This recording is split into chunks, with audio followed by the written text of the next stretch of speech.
చూస్ country delight, live better. ఇప్పుడే country delight app ని download చేసుకోండి.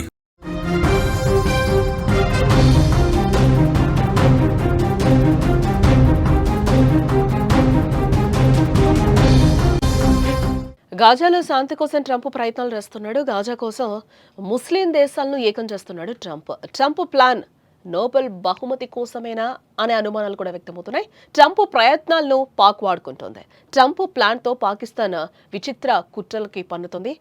ముస్లిం దేశాల సైనిక కూటమికి కూడా పాక్ ప్లాన్ వేస్తోందా అనే అనుమానాలు కూడా కలుగుతున్నాయి.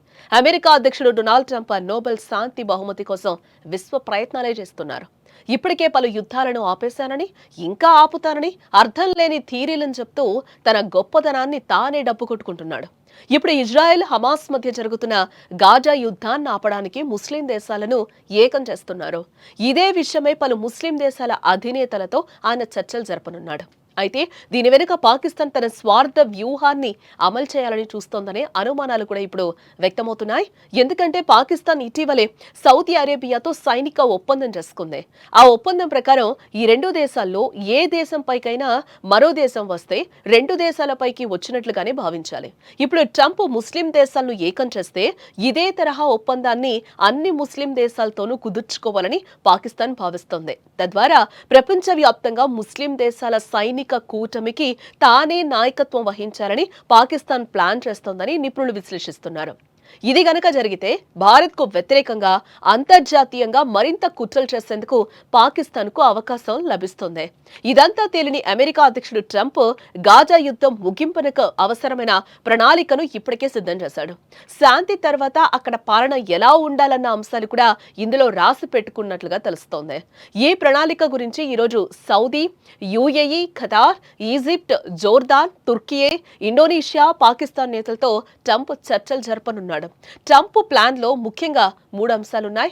మొదటిది బందీలను విడిచిపెట్టడం, రెండవది గాజా నుంచి ఇజ్రాయెల్ దళాలను ఉపసంహరించటం, ఇక మూడవది హమాస్ పాత్ర లేకుండా యుద్ధానంతరం గాజా నిర్వహణ వ్యవస్థను ఏర్పాటు చేయడం. ఈ ప్రణాళికలో చేరడానికి ఇండోనేషియా ఇప్పటికే సుముఖత చూపింది. అంతర్జాతీయ దళాలతో కలిసి తమ సేనలను పంపుతామని ఆ దేశం ప్రకటించింది. మరి మిగతా దేశాలు ఎలా స్పందిస్తాయో కూడా చూడాల్సిన అంశం. మొత్తానికి ట్రంప్ ప్లాన్ ఎంతవరకు సక్సెస్ అవుతుందో కూడా చూడాలి. కానీ ఈ ప్లాన్ వెనుక ఉన్న పాకిస్తాన్ కుట్రల పట్ల భారత్ అప్రమత్తంగా ఉండాలని నిపుణులు సూచిస్తున్నారు. అయితే ఎన్ని ప్రయత్నాలు చేసినా పాకిస్తాన్ భారత్ను ఏం చేయలేదు. ఒకవేళ పాకిస్తాన్ ముస్లిం దేశాల సపోర్టును పొందినా భారత్తో కయ్యానికొస్తే మాత్రం మట్టి కరవడం ఖాయం. పాకిస్తాన్కు సపోర్ట్ ఇచ్చే ముస్లిం దేశాల సంఖ్య చాలా తక్కువ. భారత్తో బలమైన సంబంధాలున్న అరబ్ దేశాలు కూడా ఉన్నాయి.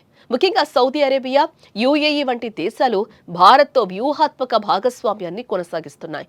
భారత్ ప్రపంచంలోనే 4వ అతిపెద్ద సైనిక శక్తి.